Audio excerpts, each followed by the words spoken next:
Football Gameplan here on the Game Plus Network. I'm Emory, the czar of the playbook, joined with David Hashagen as well. And we're on the campus of Long Island University, where the Sharks, the new name Sharks, are making their first leap into Division I football and also are preparing for the 2019 season. So Dave, when we talk about LIU, we talk about the NIC, it's a big step for this program. It's a huge step for this program, moving up to the NEC from the Northeast 10, where they were a dominant program for many years, over several decades. If you go back to even the CW Post era, a dominant program in the lower divisions, really, really strong. They had a great season last year, making the playoffs and winning the NE10 title. Certainly going to be a big step up, though. It's always a big transition from D2 to D1. Well, what makes the transition easier is that they have a veteran head coach in Bryan Collins, who's been here well over 20-plus years. So he's seen this program grow and become consistent. And that's what you need. You need some level of consistency when you're making a jump from one level to the next. We've seen it from teams going from conference to conference. We're going from D2 to D1. When you have a coach like Bryan Collins, it makes the transition that much easier. Plus, when you look around this facility, look around this program, you see the potential for this team to make an easier transition from D2 to D1 because of the talent that was on the roster. It's certainly going to be an easier transition moving into a conference like the NEC, especially instead of the CAA like we see Stony Brook in this area. But there's going to be a lot of growing pains this year. They lost a lot of seniors, big senior class that graduated last season. But as you said, having that consistency as the coaching staff will certainly help with the transition with these younger players for a team that's really going to be finding itself the whole season. Yeah, and they're going to be finding itself because, again, they lost a lot of talent, a lot of pro-level guys that are playing in the NFL, the XFL, the CFL. There's a ton of pro talent on this roster for LIU. We'll take a step back right quick, take a small break, and come back with SID Casey Shermick to explain that transition that they went through going from D2 to D1 here on Football Gameplan. Be sure to order your copy of the Go-Go Offense by Coach Brennan Marinan on footballgameplan.com/GoGoOffense. Coach Marinan goes through the ins and outs of his explosive offense, one that's tearing up the college football field and putting a lot of points on the scoreboard. Again, you can order your copy at footballgameplan.com/GoGoOffense. Welcome back to Football Game Plan. I'm Emory the czar of the playbook here at the campus of Long Island University with Casey Shermick, SID of LIU. I want to say LIU Post. It's so unique to say Post, but we're just going to call it what it is, LIU. No, you're definitely not the first one. It definitely won't be the last. It's all good. And you have blue on because now the colors are starting to change, and you're going to keep the yellow. And we talked about this, but for you as the SID here, a lot of it has been chaos for you. So take us through the process of the announcement and the subsequent transition. Yeah, I mean, definitely some exciting times. A lot of transition, a lot of moving parts, a lot of changes around campus. I was just talking a little bit earlier how Fieldhouse has been kind of getting painted for the last 3 weeks or so. A lot of color changes. A lot of exciting times, though. Announcement was back in October, obviously merging the two programs. It was some troubling times for some, but also some exciting times for others, especially the players behind us. A lot of excitement about going D1, having the opportunity to play on the biggest stage, and I think they're looking forward to taking full advantage. Well, you talk about the NEC, one of the better conferences in the FCS, a local conference because there's some really good teams out here in the Northeast. And you talk about that program transition from D1 to D2, but the talent, you guys were dominant in D2. Probably could have been in the NEC last year, but as far as football is concerned, what was the first step that you had to make transitioning from D2 to D1 once the announcement was made? I think the biggest thing was just honing in the excitement a little bit. Like you said, definitely a tradition of winning here on campus. Expectation is to go out and win a championship every year. I don't think those goals are changing for the program, but definitely need to be realistic about their day-to-day goals and kind of how do we get to that point? How do we become competitive at Division I, and how do we go back to being the top dog in the conference? It's not going to be easy. Like you said, definitely a lot of good competition in the conference. A lot of talent. So it's going to be a filling out process for sure. But I think definitely have the talent to get there, and like I said, day by day, build up some building blocks and go from there. Now you went from D2 to D1, but you also had to go from the Pioneers to the Sharks in a whole new color scheme. Let's go through that process. How did the Sharks name come about, and also the decision to go to the blue as opposed to going from the old yellow and green? Yeah, so the color scheme was kind of to honor both campuses, the tradition of both campuses. Blue was a tertiary color for the Brooklyn campus, gold obviously a secondary color here on the Post campus. So they wanted to kind of combine and merge, obviously, with the unification, the history of both campuses and build a new brand. So that's where the blue and the gold came from. The Sharks, during the announcement, our president decided that we were going to make sure that alumni and students had a say in what our new brand was going to be. So they came up with a couple options. We narrowed it down to 3 animal choices. We had Falcons, Eagles, and Sharks. Sharks won out, and here we are. We're ready to jump in the water here. It's our first season. Well played. You're good at this media thing. Well, Casey, man, it's been an honor. It's been fun. We're out here enjoying practice, and we're excited for the first year of Division I football for LIU, and we thank you for taking time and wish you the best of luck. All right, anytime. Thanks for coming out. Appreciate the love. We'll be back with more Football Game Plan here on the Game Plus Network.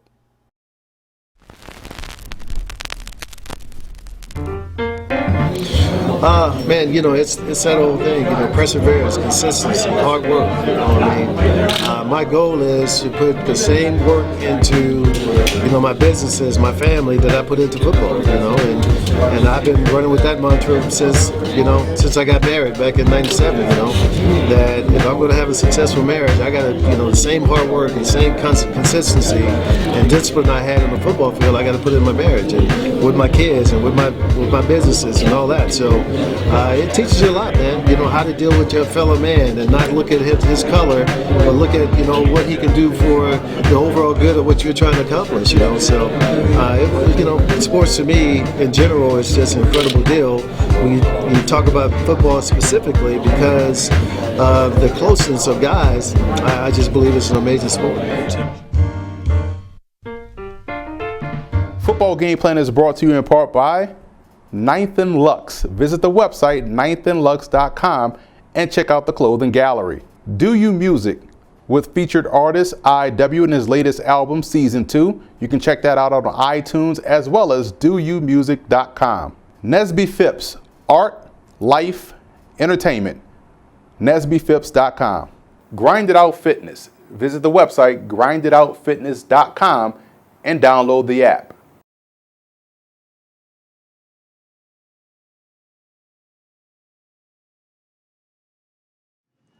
We're now here with Abel Joseph, defensive lineman from LIU. Appreciate you taking time, man. Appreciate you guys having me. I love the fact that you're aggressive off the ball. You're very versatile, can play anywhere up front. When you look at this defense, being one of the leaders coming back on a team that lost a lot of key starters, key playmakers, how do you feel as though you're ready to take on that leadership role this upcoming season?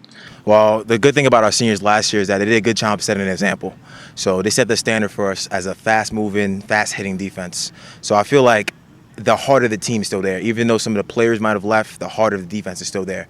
That aggression, like you said, the get-off, we still have the same mentality. It's just going to be different people playing the role. And your position is unique because, again, you're versatile. You can play anywhere up front, I believe. But when you talk about defensive line play in this era of spread football, misdirection, how are you able to have your eyes and your hands and feet all in unison consistently to where you're finding yourself in the backfield? Main thing is discipline and technique. If you just follow your visual keys and don't kind of look for the play and kind of feel the play, feel the block, and you kind of read it off of there. If I try to find the play, I'm never going to find it. But if I read my block right and I find it, no problem. Yeah, preparation is also key because when you look at your position and what offensive linemen are trying to do to you guys, coming from a situation, I played running back, so it's like, okay, I know I had to read D-line to linebacker as far as zone is concerned. For you, what are you reading once you get to the line of scrimmage? Are you reading back alignment or also offensive line alignment and strength, or are you just reading what you got in front of you before you going on to the second level? So, of course, down and distance, of course, is primary. Then, depending on the team, we have certain, depending on their formations, okay, they might run in this formation more, they might pass in this formation more. And then when I'm in my stance, I'm looking at that near foot. So I'm looking at that, reading that near foot to see whether they're stepping to me, stepping away from me, stepping back. And that will kind of dictate where I'm moving from there. A lot of times people tend to underestimate what goes on within the game. They look at your position and say you should get sacks. But there's a lot to go into playing the position. What's the biggest part of your position that you feel as though is still being underestimated or not talked about enough?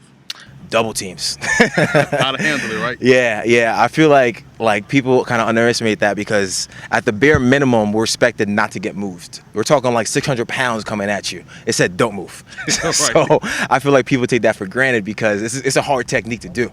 It's a very hard technique to do. And those people who can do it effectively and split it, unstoppable. Well, that's something they always work on at the NFL level. We do a lot of Giants camp coverage, Jets camp coverage, and across the NFL, and seeing them consistently work on double teams, because all it is double teams. Well, Abel, appreciate you taking time, man. We wish you the best of luck moving forward. Thank you. LIU lost a ton of playmakers on the offensive side of the ball, but one player in particular, running back Tim Marinan, figures to be a huge part of what they do offensively this upcoming season. And we're now joined with Tim Marinan, the running back for LIU, taking over this upcoming season. You're going to be the starter this year. Explosive offense, a lot left out the door, but why should we still have the confidence in you guys on that side of the ball this upcoming season?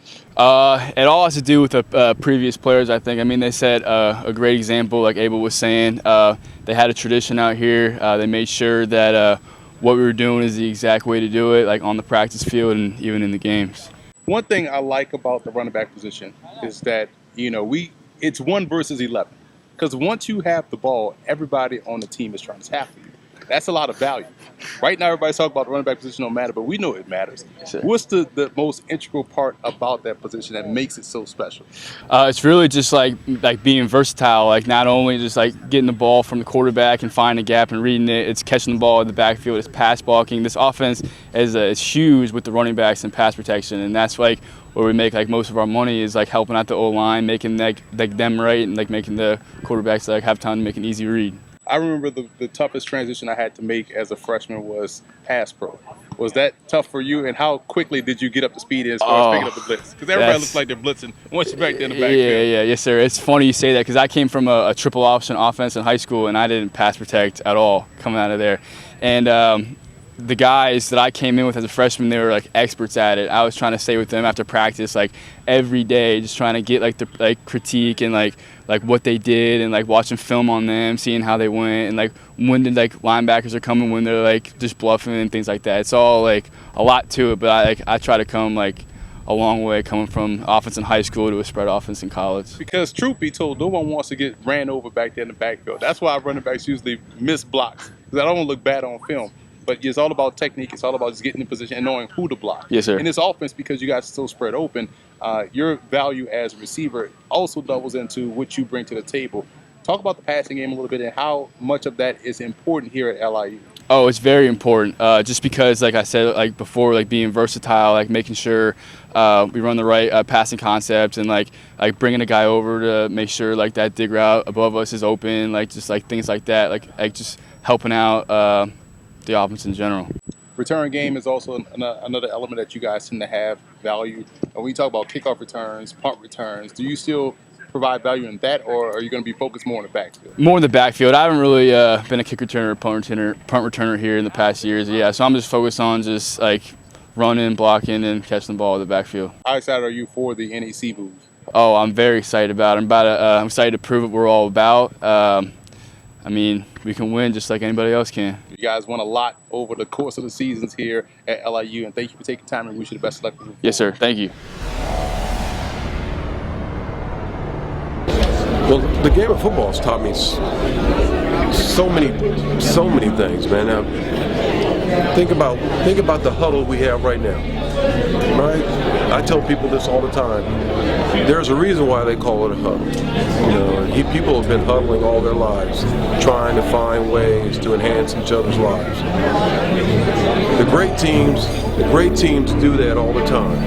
The great teams do that. The better the huddle, the better the team. And so it's simple, man, how if you huddle for all the right reasons, we wouldn't have Ferguson. We wouldn't have some of the challenges that we have in our society. But as we all know, there's always a moment when somebody doesn't belong in the huddle. And yet we have to continue to move on. We got to continue to play. So the game of life, man, is always starting with the huddle. And for me, I'm lucky enough to know that, by the graces of God, man, it's been a nice huddle. It's been a nice huddle. And if I just keep making sure that he's in front of me, I'm gonna be all right.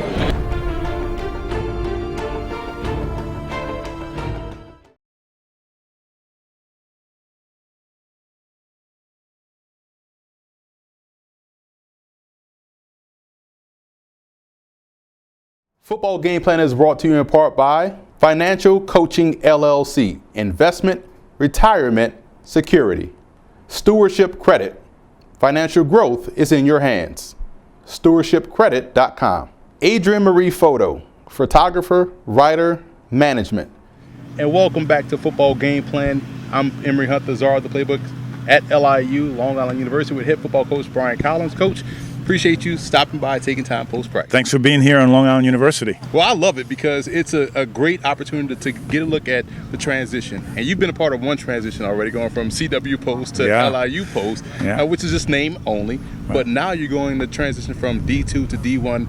What has that transition been like for you as a head coach? Yeah, you know, it's exciting, Emory. I feel I've been here 20-something years, but I think I've had 5 different jobs. You know, we were a non-scholarship Division II program at CW Post, and then we went into the PSAC conference with scholarships, and then back to the NE10 with scholarships, but as LIU Post. And now this transition to Division I, which is really never done before as part of the whole university. And so it's really exciting times now. You see the building of our new facilities, the new colors, the new mascots, the new logo. It's exciting, but at the end of the day, we have to really concentrate on the core of what's made us successful in the past. And you guys have been successful over the course of your tenure. College football is ever changing, and rarely do you see sustainability of success. How have you been able to do that in such a big sea of change as we know in college football? Yeah, I think the most important thing with any coaching job is you have the support of the administration, and we've had great support from our administration. As you can see, I think athletics and football in general is very important to our administration. So if you got that backing and you take care of it, you have some type of process that works and you kind of stick to it, but you tweak it each year because kids aren't the same. Well, they are the same in most areas, but certainly the way we coach them is a little bit different. So, and you surround yourself with some young coaches that remind you, Coach, that's not the way we do it now. So I think that's been a good key to our success. So you're going into your 22nd year, I believe, and you talk about the different eras of football. When you look at how football has changed, how much of it is different, but how much of it is still blocking, tackling, and doing what you have to do up front? Yeah, I think the way you get your message across is maybe a little bit different than it had in the past. It's just, you got to show the young men that you care about them. I think in the past, maybe in whatever generation we're in, maybe that was just a part of the subset part of it. But really nowadays, you got to earn that trust and show them you care about them.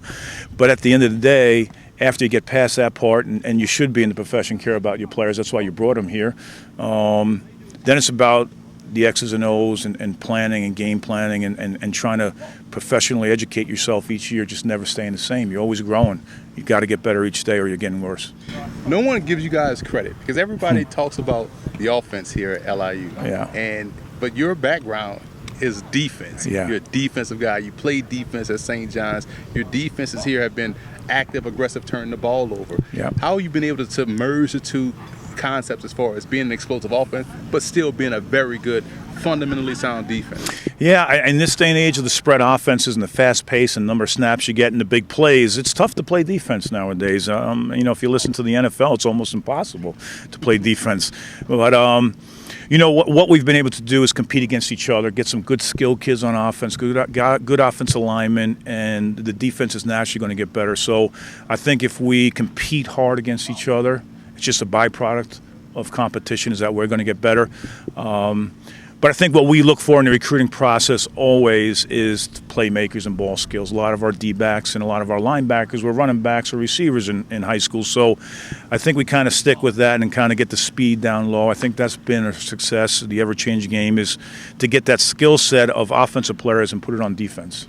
Coaching is unique because they'll say it can age you, but it also keeps you young. And it gives you a good perspective on a lot of different things, not just on the field, but also in life in general. So obviously you have a ton of life lessons. What would you say is the biggest thing football taught you? Wow. I'd have to say overcoming adversity and sticking together. You face a lot of different things now with the social media and everything else that goes on. So the adversity we may have faced or we had coached kids that faced maybe 15 years ago, it's just so out there in your face this time. And so kids are going through a lot of things. And I know in my life, been through some health issues and stuff. Football always taught me when a nurse told me, okay, get up out of bed and walk one lap around the hallway. I got out of bed and walked 25 laps around the hallway. And so I think those are the things that football has taught me, is a competition and facing adversity and overcoming adversity. And the love part keeps you going each and every day. So what is it about the game that you love the most? No doubt, it's dealing with the young guys. They do keep you young. They keep you on top of your game and keep you active. So you've got to stay up on the latest trends, the latest musicians, the music, just about everything, the cartoons even. I didn't realize that part, but guys would tell me about a cartoon that I didn't know about, and I said, man, this means a lot to some people. A Fortnite or video game, so it keeps you actively involved. And when you look at now, you guys in training camp. High school student athletes are starting their camps as well, preparing for their season. If a student athlete was watching this show, which you should, by the way. That's right. You're watching this show. Why would a student athlete choose LIU? Well, listen, we have the best of everything here. It's an easy no-brainer. Number one, our academic programs here, 12-to-1 student-teacher ratio, 340-something acres of beautiful piece of property on the North Shore. It's a beautiful campus. Our athletic programs are very strong. We support each other. The support of the administration. So you come here if you want to go someplace that people care about you. People are involved. Our president was out here today with the upper administration. Our teams, our athletic teams, support each other. Our support staff, whether it's the faculty or it's student activities or academic affairs, they're all involved in the whole student athlete and development of the student athlete. It's a great place to be. Coach, this was a great showcase for you guys today, out here in practice, working through it. And all day guys were energetic, they were enthused, and I'm excited about this 2019 season for you guys and the future of LIU football, and we wish you the best of luck moving forward. Thank you for taking time. Thank you, Emory. Appreciate it. So that's a wrap here from Long Island University. I'm Emory Hunt, the czar of the playbook, for David Hashagen, myself. We thank you guys for checking in on us this upcoming week on the Football Game Plan Show. Be sure to follow us on all of our social media platforms, and also be sure to check out and subscribe to the Football Game Plan Network, located at youtube.com/footballgameplan, and on iTunes to Football Game Plan Podcast, where we actually preview the Northeast Conference. You can subscribe there on SoundCloud as well at soundcloud.com/FBGP Podcast.